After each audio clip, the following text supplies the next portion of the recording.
शिवाजी महाराज की जन्म जयंती पर उन्हें शत शत नमन। दोस्तों, आज शिवाजी महाराज की जन्म जयंती है। शिवाजी महाराज का नाम सुनते ही मोटिवेशन हाई हो जाता है। एक ऐसे मराठा योद्धा जिन्होंने मुगलों को नाको चने चबवा दिए थे।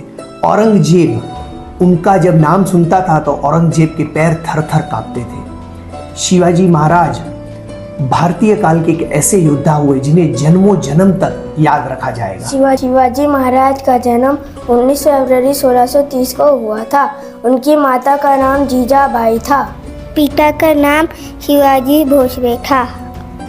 दोस्तों, शिवाजी महाराज से 3 बातें जो हम उनके लाइफ से सीख सकते हैं, आज हम डिस्कस करेंगे उन 3 बातों को। ध्यान से सुनिएगा और अगर आपको 3 में से कौन सी बात सबसे ज़्यादा उनकी पसंद आती है, नीचे कमेंट में 1, 2 या 3 लिखकर जरूर कमेंट करें। सबसे पहली बात, जरूरी नहीं कि हम हमारी गलतियों से ही सीखें, दूसरों की गलतियों से भी हम बहुत कुछ सीख सकते हैं। शिवाजी महाराज अपने योद्धाओं को हमेशा यही सिखाते थे कि जब भी मुगलों से युद्ध होता था तो उनसे कुछ ना कुछ सीखें। वह कैसा वर्तन करते हैं, वह कैसी प्लानिंग करते हैं, उनसे कुछ ना कुछ सीखें। इसीलिए कभी भी दोस्तों जरूरी नहीं कि हम अपने आप से सीखें, दूसरों की गलतियों से भी हम बहुत कुछ सीख सकते हैं।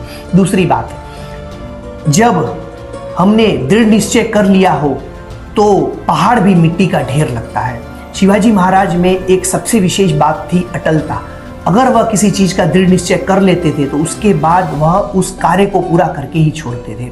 तीसरी बात, समय का जब बुरा कुचक्र आपके जीवन में चल रहा हो तब भी अगर आप पूरी शिद्दत से अपना कार्य करते जाते हैं तो समय को भी एक न एक दिन अपना चक्र बदलना पड़ता है। जी हाँ दोस्तों, जब भारत पर मुगलों का आक्रमण बढ़ रहा था और मुगलों का साम्राज्य बढ़ रहा था, तब भी शिवाजी महाराज ने दृढ़ निश्चय किया था और शिवाजी महाराज ने समय के कुचक्र के आगे अपने आप को झोंक दिया था और पूरे भारतीय सेना को, पूरे भारतीय राजाओं को इकट्ठा करना शुरू कर दिया था। यह उनकी सोच का ही कारण था कि मुगलों को एक दिन पीछे हटना पड़ा। औरंगजेब जैसा राजा भी उनसे थर थर कांप कर पीछे हट गया। तो दोस्तों, आज शिवाजी महाराज की जन्म जयंती पर उन्हें फिर से एक बार हम शत शत नमन करते हैं। Be positive, think positive. जय हिंद, जय भारत।